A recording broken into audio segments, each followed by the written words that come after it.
اٹھو بھائی، ڈاکٹر عبدال بیلا کی کتاب رستہ سے ایک مضمون پیش خدمت ہے۔ اٹھو بھائی۔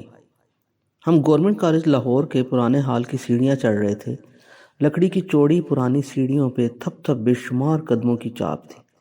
کتابیں کاپیاں ہاتھوں میں پکڑے آگے پیچھے باتیں کرتے ہنستے کھیلتے ہم چڑھے جا رہے تھے۔ دگڑ دگڑ لکڑی کے تختوں پہ ہمارے قدم بج رہے تھے۔ پرانے ہال کمرے کی اونچی چھت اور دور دور کی کھڑی سیدھی دیواروں سے پلٹ کے ہماری سرگوشیاں، باتیں اور مسکراہٹیں گونج رہی تھیں کہ ایک دم سے کوئی اونچی آواز میں چلایا، اے پاؤں نہ رکھنا، دیکھنا پاؤں کے نیچے نہ دے دینا اسے۔ ہر کوئی پاؤں سمیٹ کے جہاں تھا وہیں کھڑا ہو گیا اور گردن جھکا کے پیروں کے آس پاس دیکھنے لگا۔ اونچی آواز سب نے پہچان لی، وہ ہمارے پروفیسر تھے، ہمیں اردو پڑھاتے تھے۔ روز انہیں سنتے تھے، پہچاننے میں کیا دیر لگتی، مگر یہ پروفیسر صاحب اس طرح چیخ کے کبھی پہلے بولے نہ تھے۔ یہ آج ایسی کیا انہونی ہوگی؟ ہوا یوں کہ ہم میں سے کسی کی کاپی یا کتاب سے کاغذ کا ایک پاکستان کا جھنڈا پھسل کے گر گیا تھا۔ اس کے گرنے کی کوئی آواز تھوڑی آتی ہے۔ پھر سب خوش گپیوں میں چل رہے تھے، چڑھ رہے تھے، کسی نے دھیان ہی نہ دیا۔ کسی کو یہ تک پتہ نہیں تھا کہ پیچھے پیچھے پروفیسر صاحب چپ کے چڑھے آ رہے ہیں۔ جس وقت وہ کاغذ کا جھنڈا کسی کی کتاب سے کھسکا تو اس پہ پروفیسر صاحب کی نظر پڑ گئی۔ بس وہ چیخ پڑے۔ خیر جھنڈا کسی نے اٹھا لیا، پروفیسر صاحب اوپر آ گئے، ہم ساتھ ساتھ چلنے لگے۔ ان کے چہرے پہ وہی ہمیشہ کی مسکراہٹ تھی، وہی دھیما پن، شائستگی اور ڈھیروں پیار۔ مجھے ذرا سی حیرت تھی، چلو کچھ بھی ہوا لیکن پروفیسر صاحب کیوں یوں چلا اٹھے؟ مجھ سے رہا نہ گیا، پروفیسر صاحب سے کہہ بیٹھا، سر میں تو آپ کی آواز سن کے ڈر ہی گیا تھا۔ ہاں ڈرنے والی ہی بات تھی، وہ مسکرا کے بولے۔ بات میری سمجھ میں نہ آئی، آپ کا خیال تھا کوئی گر جاتا؟ کسی کے گرنے میں کیا مذائقہ ہے، وہ بے تکلف ہنس کے بولے۔ ان کی رگیں ظرافت ایک دم سے پھڑکی، مگر اس لمحے کے ختم ہونے سے پہلے پہلے ان کے چہرے پہ وہی شانت اور سکون کی لہروں کے بیچ ایک سنجیدہ سی نظر کوندی۔ میرے کندھوں پہ ہاتھ رکھ کے وہ کھڑے ہو گئے اور میری آنکھوں کے عین بیچ 11,000 وولٹ کے اونچے کھمبے کی شارٹ سرکٹ تاروں کے سپارک کی طرح مسکرا کے بولے، پتہ ہے کس پہ پاؤں آنے لگا تھا؟ میں تو پہلے سے جانتا تھا، مگر ان کی آنکھوں سے لگے جھٹکے سے بدک گیا۔ ایک دن فرصت میں ان کو جا گھیرا، کلاس میں تو وہ پڑھاتے تھے، ذاتی باتیں، قصے، کہانیاں کم سناتے تھے۔ میں نے ان کے دفتر میں جا پوچھا، سر آخر کوئی تو کہانی ہوگی جو آپ نے ابھی کہی نہیں، لیکن وہ آپ کی انکہیوں سے اکثر کہی جاتی ہے۔ بولے، جھنڈے کی بات کر رہے ہیں آپ؟ میں نے اس بات میں سر ہلایا تو کہنے لگے، بیٹھ جاؤ۔ میں بیٹھ گیا۔ بولے، پتہ ہے کچھ جانتے ہیں آپ اپنے جھنڈے کی قیمت؟ میں سوچ میں پڑ گیا۔ قیمت سوچنے لگے آدمی تو کرنسی نوٹ ہی ذہن میں آتے ہیں۔ میرے ذہن کا رخ پڑھ کے بولے، بتا تو کوئی نہیں سکتا، ایک دو نہیں کروڑ ہا لوگوں کی مشترکہ آبرو ہے، لیکن مجھ سے حقیر بندے نے اپنے حصے کی جو اس کی قیمت ادا کی ہے وہ اپنا پورا کنبہ ہے۔ جی، میں بیٹھا بیٹھا اچھل کے کھڑا ہو گیا۔ بیٹھ جائیے، وہ عجیب طرح کی سرشاری سے لبریز ہو کے محبت سے مسکرا کے بولے۔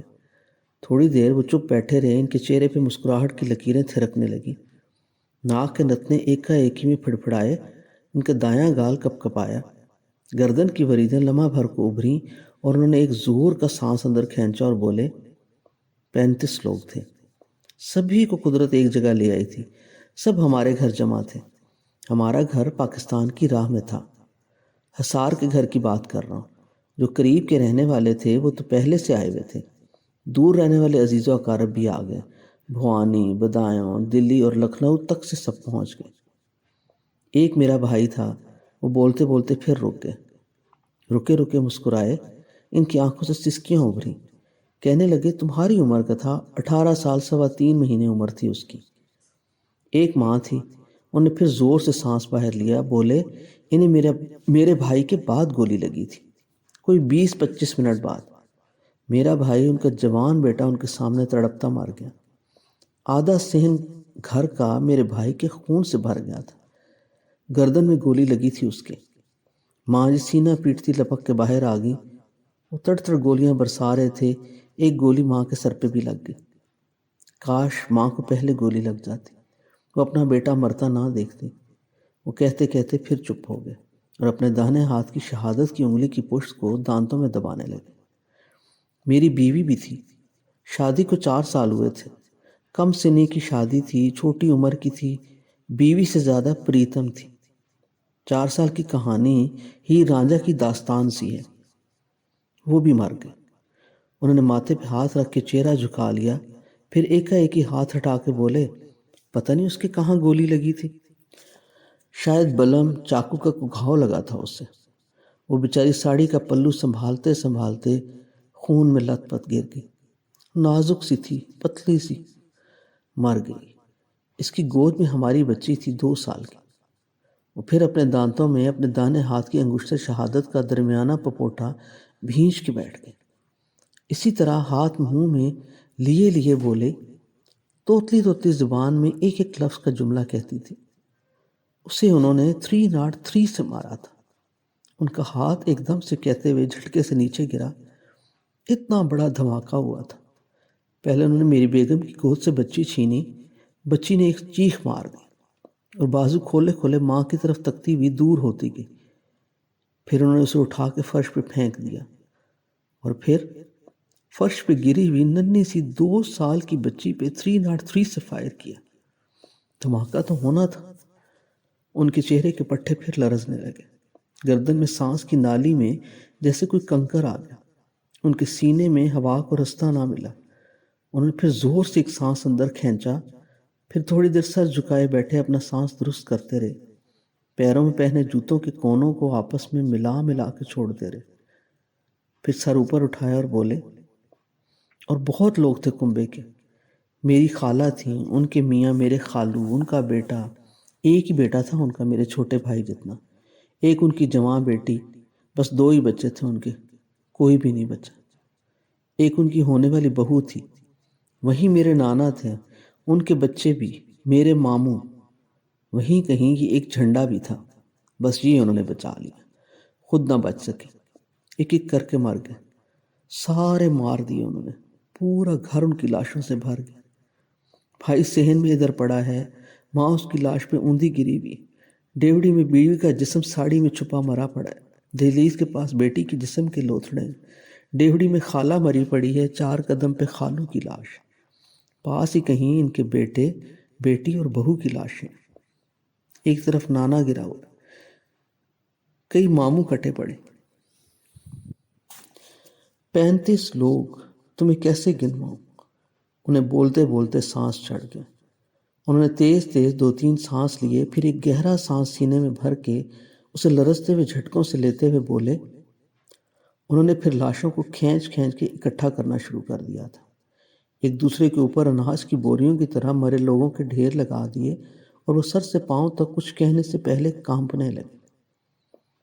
کچھ دیر تک ان کا جسم کپ کپاتا رہا، کوئی بات ان کے ہونٹوں پہ تڑپتی رہی، پھر ایک ان کا جسم ڈھیلا پڑ گیا۔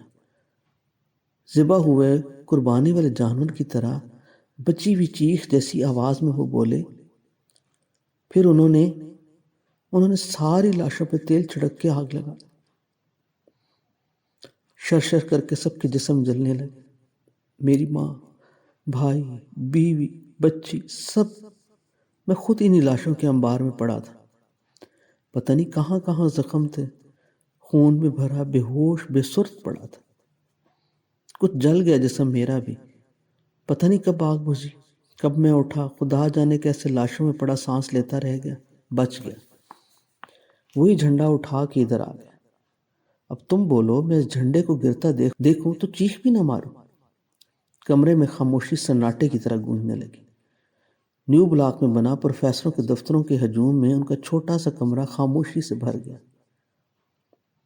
انہوں نے ایک دم سے اپنی کرسی ہلائی، میز کے قریب کی، اور میز کے اوپر ایک کونے پر پڑے پیتل کے سٹینڈ پہ لگے پاکستان کے جھنڈے کو آہستگی سے ہاتھ لگاتے ہوئے بولے، اتنا سا جھنڈا تھا، پتہ نہیں وہ کہاں سے لے آیا تھا، یہ تو مخملی سے کپڑے کا ہے، وہ عام سے کپڑے کا تھا، پتہ نہیں کس کے دوپٹے سے پھاڑ کے بنایا تھا۔ سارا دن وہ اس جھنڈے سے کھیلتا رہتا، جدھر جاتا جھنڈا ساتھ، اس پہ چاند تارا کاغذ کا لگا تھا، سفید کاغذ کا، گوند سے چپکا ہوا۔ پتہ نہیں وہ بچہ کن کا تھا، انہی عزیزوں میں سے کسی کا تھا۔ سبھی قریبی رشتہ دار تھے، سبھی اس بچے سے ایک جتنا پیار کرتے تھے۔ وہ بچہ بھی انہی لاشوں میں تھا۔ اتنی چھوٹی سی اس کی لاش تھی، کملائے ہوئے پھول جیسے۔ جب سب لاشوں کو آگ لگ گئی تو اس بچے کا جسم بھی جلنے لگا۔ پہلے اس کے کپڑے جلے تھے، اس کا جھنڈا بچ گیا۔ اس نے اپنا جھنڈا اپنے قد سے اوپر کہیں دروازے کی کھونٹی میں پھنسایا ہوا تھا۔ وہ بچ گیا، خود وہ جل گیا۔ چھوٹا سا بچہ تھا، برتھ ڈے کیک کی موم بتی جتنا۔ کسی نے پھونک بھی نہ ماری، سارا پگھل گیا۔ اس کی چھوٹی بہن پھونک مارنے آ گئی تھی، اس سے بھی چھوٹی بہن تھی۔ اسے پتہ نہیں لاشوں کے ڈھیر میں گرے کیسے ہوش آ گئی۔ ہوش تو تھوڑی تھوڑی مجھے بھی آگ لگنے کے بعد آ گئی تھی، مگر مجھ سے اٹھا نہ گیا۔ بچی اٹھ کے اپنے بھائی کے پاس آ گئی۔ بھائی کی لاش جل رہی تھی۔ بچی ہاتھ مار مار کے بھائی کے کپڑوں کی آگ بجھانے لگی۔ آگ بجھاتے بجھاتے اپنی توتلی زبان میں کہنے لگی، بھائی اٹھو، اٹھ جاؤ، آپ کے کپڑوں کو آگ لگی ہوئی ہے۔ یہ کہتے کہتے اس بچی کے کپڑوں کو بھی آگ لگ گئی۔ مٹی کا تیل تو پہلے ہی اس پہ انہوں نے چھڑکا ہوا تھا۔ وہ اگربتی کی طرح چلاتی، چیختی، گھومتی، تڑپتی، مر گئی۔ سارے مر گئے، میں پتہ نہیں کیوں بچ گیا۔ زخم تھے، جسم جلا ہوا بھی تھا۔ اسی شہر کے ہسپتال کے ایک کمرے میں پھر لٹا دیا گیا۔ مجھے یاد ہے وہ رات۔ وہ کچھ سوچ کے میز پہ دونوں بازو ٹیک کے بیٹھ گئے، ہاتھ دونوں پھیلا کے انہوں نے اپنے چہرے کے دونوں طرف رکھ لی اور بولے۔ چاندنی رات تھی وہ۔ وارڈ کے باہر کھلا میدان تھا، سارا میدان نظر آ رہا تھا۔ چاندنی اس میں کفن کی طرح پھیلی ہوئی تھی۔ میرے بستر کے ساتھ ایک کھڑکی تھی اور کھڑکی سے سب نظر آتا تھا۔ اچانک باہر کسی ٹرک کے آنے کی آواز آئی، پھر ٹرک کی ہیڈ لائٹس چاندنی سے بھرے صحن پہ لہرائیں۔ تھوڑی دیر بعد ٹرک سامنے کے میدان میں آ کر کھڑا ہو گیا۔ عجیب ہیبت ناک سا لمحہ تھا وہ۔ رات آدھی سے زیادہ گزر چکی تھی۔ وارڈ کے اندر اور باہر عجیب طرح کا سناٹا تھا۔ ٹرک رکا، اس کا انجن بند ہوا تو خاموشی جسم میں ابلنے لگی۔ دو چار ہسپتال کے عملے کے لوگ ٹرک کے پیچھے گئے۔ کھڑک کر کے ٹرک کے پیچھے کا آنی تختہ کھلنے کی آواز آئی۔ پھر خاموشی بڑھ گئی، ٹرک کی لائٹس بند ہو گئیں۔ چاندنی دھیرے سے پھر کفن کی چادر لیے صحن میں آ لیٹی۔ ہولے ہولے چاندنی کا منظر نظر آنے لگا۔ ٹرک کے پیچھے گئے ہسپتال کے عملے کے لوگ ٹرک کے اندر سے کچھ مردہ جسم اٹھا اٹھا کے زمین پر لٹانے لگے۔ میرا سانس رکنے لگا۔ ایک ایک کر کے پوری 35 لاشیں انہوں نے چاندی میں کھلے آسمان نیچے لٹا دی۔ میں پہچان گیا تھا، وہ میرا پورا کنبہ تھا۔ پھر میرے وارڈ کے کمپاؤنڈر نے بھی تصدیق کر دی، وہ سب میرے کنبے کی لاشیں تھیں۔ میرا سارا کنبہ، میرا پورا خاندان ہسپتال کے مردہ خانے کمرے کے باہر کچی زمین پر مردہ پڑا تھا۔ میری ٹانگوں میں مجھے سہارنے کی طاقت نہیں تھی۔ میں کیسے اٹھتا؟ وہیں کھڑکی سے لگا چپکا لرزتا، تڑپتا، لیٹا رہا۔ میرے لیے وہ قیامت سے بڑا لمحہ تھا۔ ایک نہیں، 35 بار مرے جانے کا لمحہ تھا۔ پھر وہ ٹرک بھی چلا گیا۔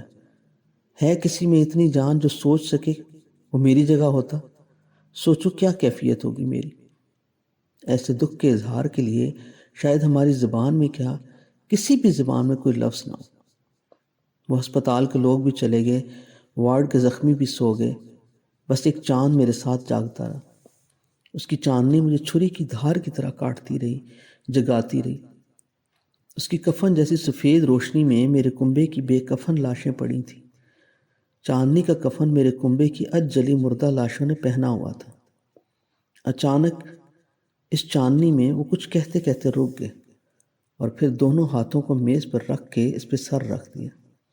ان کے جسم میں سر سے پاؤں تک زلزلے بھر گئے۔